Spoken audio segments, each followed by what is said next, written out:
Parts of Colorado and the surrounding states are looking to secede from their states and form the 51st state in the United States. We're going to find out why they're doing that. But I love that, there's that old saying, these colors don't run. Apparently you have to amend that to, these colors don't run unless you require us to produce more renewable energy. That's not as catchy, it's not going to fit on a bumper sticker, but it's more appropriate in this case.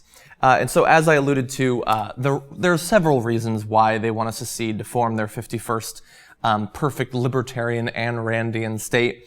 But one of the main reasons is this requirement that was signed into law in Colorado recently that would require rural energy cooperatives to get 20% of their energy from renewable sources by 2020.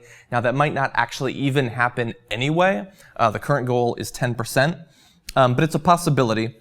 And there's also some other reasons that they want to secede. So the organizers for this movement cite several failed bills to regulate the oil and gas industry that might have increased fines for violation of state law. So it's already against the law. This would just increase the fines. And they're saying, look, we're obviously going to break these laws, and so we don't want to pay those bigger fines.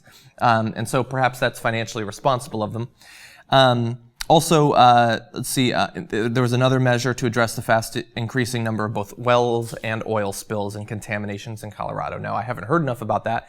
I think that's partly the problem of the mainstream media, the fact that these environmental damage, like these stories, the spills and things like that aren't being covered enough. But, blonde girls get kidnapped, and so you only have so much time on air. But anyway, they also cite a couple of things like gun regulations and things like that. I think Colorado actually did have some substantive gun regulation after Sandy Hook. I believe clip size, but I could be wrong there. Don't cite me. But anyway, so those are some of the reasons they want to secede. Now, as I said, it's Colorado, but also some of the areas of Kansas and Nebraska that border are considering 3 states become one. It's kind of like the Megazord or something like that. Now, of course, if they wanted to do this, it's not exactly very simple. It's not like just signing an online petition or something.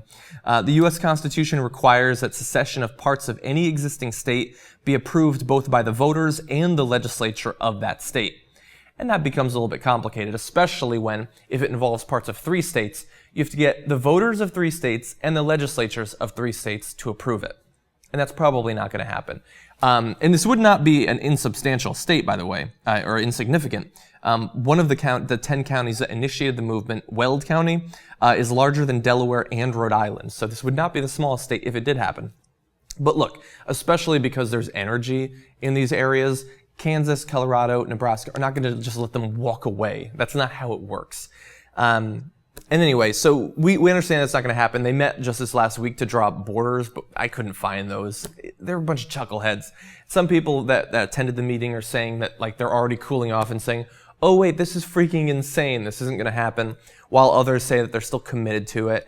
To put it into perspective, you might not be surprised to find out that secession doesn't exactly happen every day. Last time it happened was 1863, West Virginia. That worked out really well for them. No offense, West Virginia. But anyway, so it's not going to happen. And what I love is that, they talk about liberals being you're cowards. You just run away from conflict. But because some laws are being passed that might fine you for breaking laws and spilling oil all over the place, we're going to form our own state where we can have guns and oil spills. And how fucking awful would that state be? Where, the main impetus for creating it is we don't want to be regulated in how we throw oil all over the place. And we just want to have everybody toting around guns. It's just going to be on fire and shot up inside of the first few years.